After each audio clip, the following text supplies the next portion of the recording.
পাঞ্জেরি সচিত্র কিশোর classic series রহস্য আতঙ্কের গল্প লিখেছেন এডগার অ্যালান পো। গল্প নাম্বার 1, হৃৎপিণ্ডের শব্দ।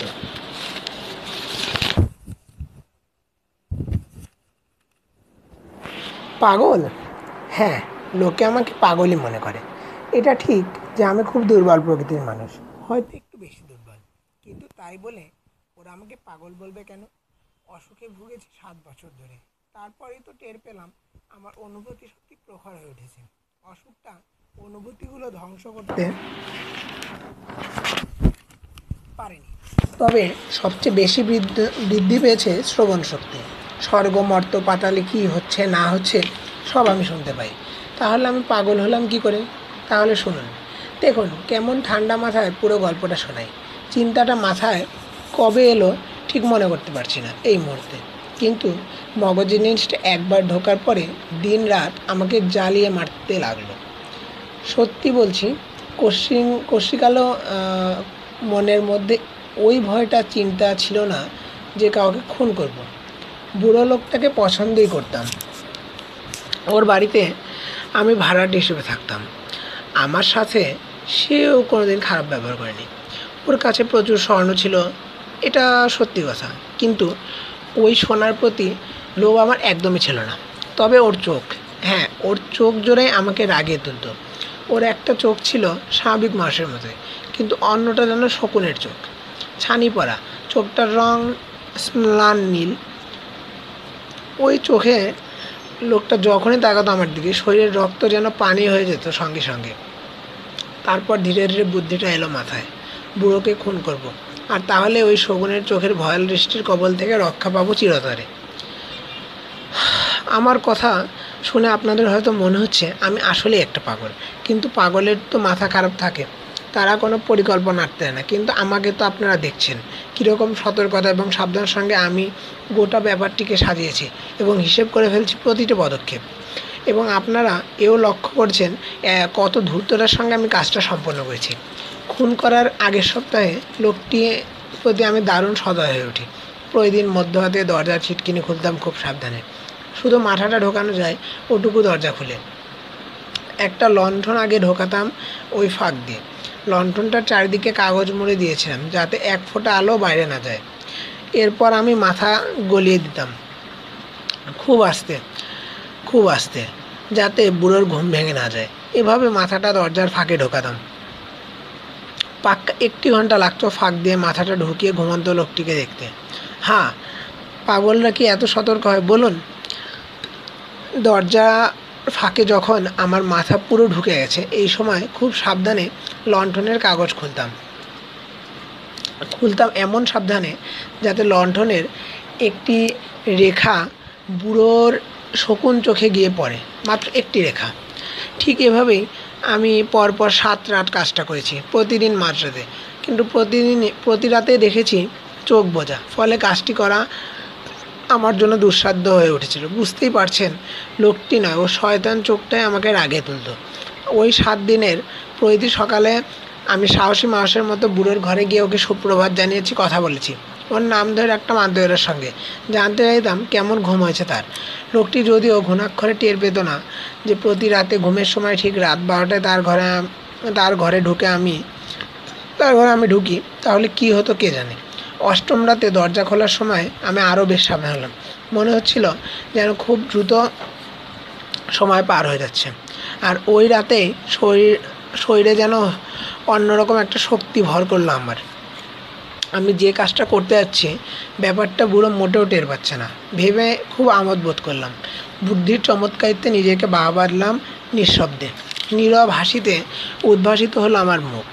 সম্ভবত আমার পায়ের আওয়াজ পেয়েছিল বুড়ো, কারণ হঠাৎ সে বিছানায় নড়ে উঠল। আপনারা হয়তো ভাবছেন আমি এখন পিঠ টান দেব। ওহ, সে বান্দা আমি নই। বুড়োর ঘরটা অন্ধকার, চোরের ভয়ে সে সবসময় দরজা জানলা বন্ধ করে রাখত। আমি জানি দরজা খোলার ব্যাপারটি এই নিকষ অন্ধকারে সে টের পাবে না, তাই আমি ওটা ধীরে ধীরে খুলে ফেললাম। অবশেষে আমার মাথা ঢোকালাম ভেতরে। লণ্ঠনের ঢাকনি খুলতে যাচ্ছি, হঠাৎ টোকা লাগলো ওটার গায়ে। লাফিয়ে উঠলো বুড়ো বিছানায়, কে রে ওখানে, চিৎকার করে উঠলো সে। আমি স্থির হয়ে দাঁড়িয়ে থাকলাম, কোনো কথা বললাম না। ঠায় 1 ঘন্টা ওভাবে দাঁড়িয়ে থাকলাম, এমনকি একটা পেশি পর্যন্ত নাড়ালাম না, কারণ টের পাচ্ছি বুড়ো একইভাবে বসে আছে বিছানায়, কিছু শোনার চেষ্টা করছে, যেমন আমি করি। রাতের পর রাত শুনি মৃত্যুর প্রতিধ্বনির মতো দেয়ালে ঝোলানো ঘড়ির টিকটিক শব্দ, যেভাবে শুনি কাঠঠুকো ঘুণ পোকাদের একঘেয়ে কাঠ খাওয়ার শব্দ। এই শব্দগুলো যেন মৃত্যুর ভবিষ্যৎবাণী ঘোষণা করে। এই ভবিষ্যৎবাণীর যেন ফলে আছে। হঠাৎ কানে একটা মৃদু গোঙানির শব্দ, কিন্তু শব্দটা ব্যথা বা শোকের নয়, গোঙানিটা আতঙ্কের, মারাত্মক আতঙ্কের। চরম আতঙ্কেই কেবল আত্মার গভীর থেকে এরম শব্দ আসে। শব্দটাকে আমি চিনি, খুব ভালো করে চিনি। অনেক রাতে ঠিক দ্বীপ্রহরে যখন পৃথিবী গভীর নিদ্রায় আচ্ছন্ন, ওই একই শব্দ বেরিয়ে আসে আমার বুকের ভেতরে, বাড়িয়ে তোলে আতঙ্ক। আমি বুঝতে পারছি লোকটির অনুভূতি এখন কি। বুড়োর জন্য আমার মায়াও হলো, যদিও হাসি পেলে একই সঙ্গে। জানি প্রথম আওয়াজেই জেগে যাওয়ার পর সে ওখানে বিছানায় একভাবে বসে আছে। তীব্র আতঙ্ক ওকে গ্রাস করে ফেলছে, মাত্রাটা ক্রমশ বেড়েই চলছে। ভয় থেকে মুক্তি পেতে চাইছে সে। ভাবছে আতঙ্কিত হবে না, কিন্তু পারছে না। ও নিশ্চয়ই নিজেকে সান্ত্বনার চেয়েই বলে শব্দটা বোধহয় বাতাসে। জানালার খড়খাড়িতে লেগে শব্দ তুলছে বাতাস, অথবা ইঁদুর ছুটে গেছে মেঝে দিয়ে, কিংবা কোনো ঝিঝি পোকার ডাক হয় স্বাভাবিক। সন্দেহ নেই বুড়ো এসব ভয়ে তাড়াবার চেষ্টা করছে, কিন্তু তাতে কোনো লাভ হচ্ছে না, সবই ব্যর্থ হচ্ছে। কারণ ও টের পেয়েছে মৃত্যুর কালো ছায়া নিয়ে তার দিকে এগিয়ে আসছে। আর মৃত্যু খুব কাছেই অনুভব করার সঙ্গে সঙ্গে বুড়ো যদিও আমাকে দেখতে পারছে না, কিংবা কোনো শব্দ শুনতে পাচ্ছে না, বুঝতে পারছে আমি অনুপ্রবেশ করেছি তার ঘরে। অনেকক্ষণ চুপচাপ অপেক্ষা করার পর, অসীম ধৈর্য নিয়ে, কিন্তু বুড়ো আবার বিছানায় শুয়ে পড়ার কোনো আলামত নেই। শেষে সিদ্ধান্ত নিলাম লণ্ঠনের ঢাকনি সামান্য খুলব।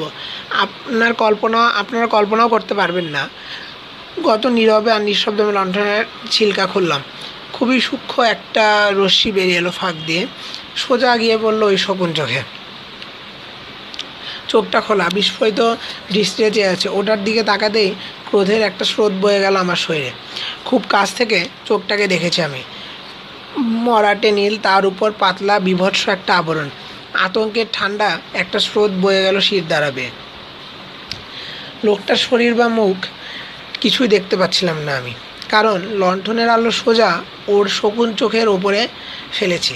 আগেই বলেছি লোকে আমাকে পাগল বলে আমার অস্বাভাবিক অনুভূতি শক্তির জন্য, আর এখন শ্রবণ শক্তির অস্বাভাবিকতায় যেন বেড়ে গেল হঠাৎ করেই। নিচু, অস্পষ্ট কিন্তু দ্রুত একটি শব্দ, যেন কাপড়ে মুড়ে রাখা হয়েছে কোনো ঘড়ি। সেরকম একটি শব্দ ভেসে এলো কানে।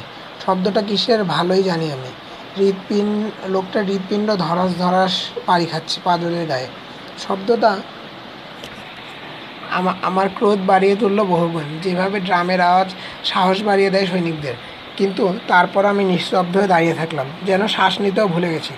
লণ্ঠনটা আগের মতোই আমার হাতে ধরা, এক চুলও নড়ছে না। দেখছি কতক্ষণ শকুন চোখটার ওপর আলোর রশ্মিটাকে প্রতিফলিত করতে পারে। ইতিমধ্যে বুড়োর হৃৎপিণ্ডের নারকীয় শব্দটা বেড়েই চলছে। প্রতি মুহূর্তে যেন ওটা বাড়তে লাগলো, দ্রুত এবং উচ্চকিত হয়ে উঠল আওয়াজ। বুড়ো নিশ্চয়ই আতঙ্কের শেষ সীমায় পৌঁছেছে। শব্দটা ক্রমশ বাড়ছে প্রতি সেকেন্ডে।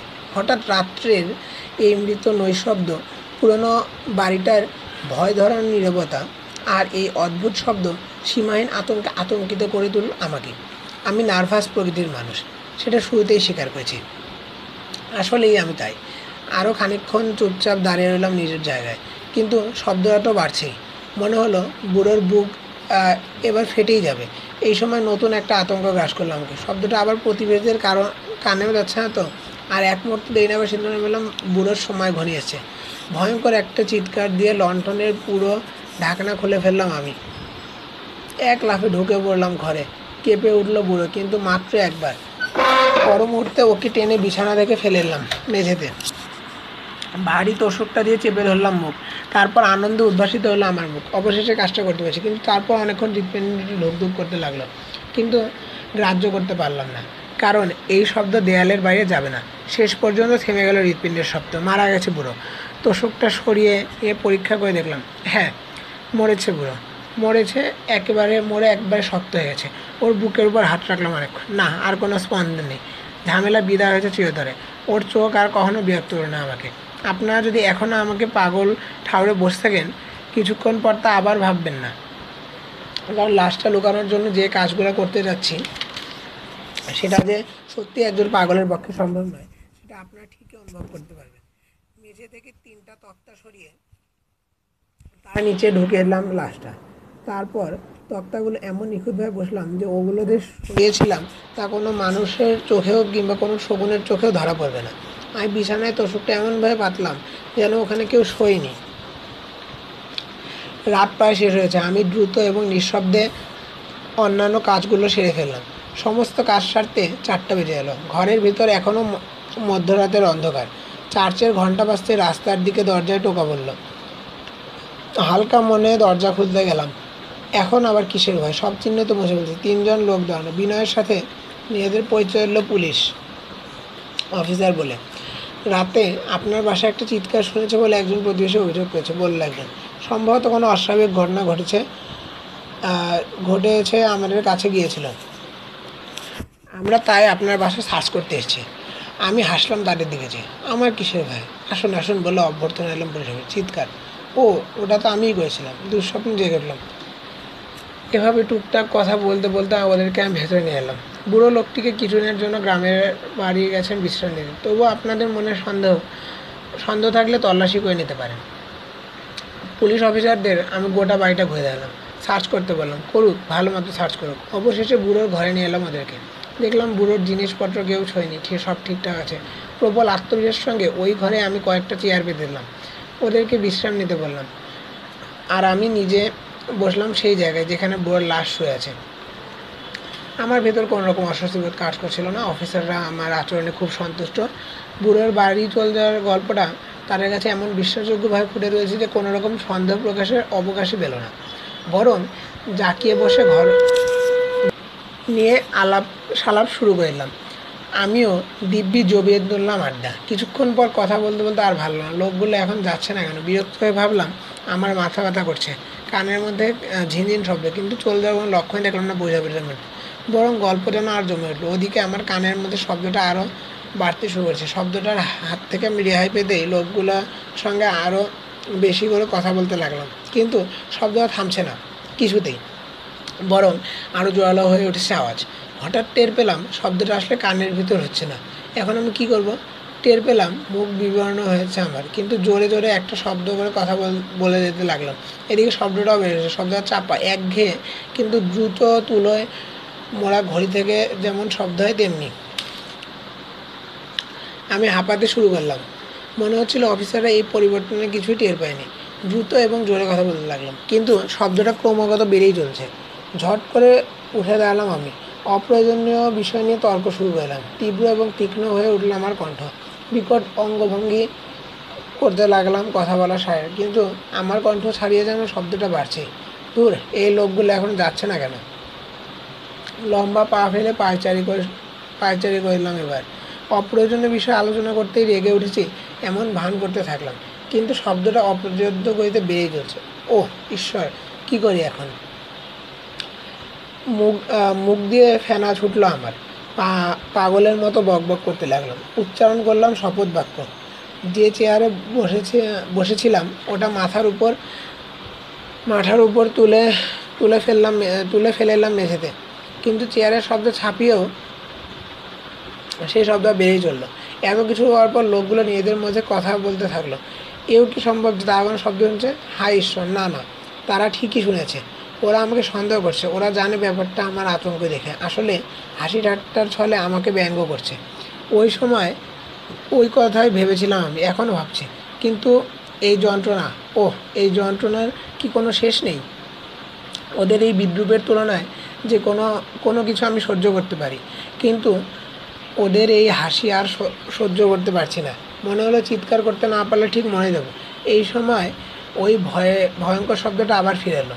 শুনুন শুনুন, শুনতে পাচ্ছেন? জোরে, প্রচণ্ড জোরে, আরও জোরে শব্দ হচ্ছে। শয়তানের দল! আমি প্রচণ্ড চিৎকার করে উঠলাম। আর ভান করতে হবে না, আর ঢঙের কোনো দরকার নেই। হ্যাঁ, স্বীকার করছি, আমি করেছি কাজটা। তক্তাগুলো খুলে ফেলো। এখান থেকেই উঠে আসছে বুড়ো হৃৎপিণ্ডের কুৎসিত শব্দটা।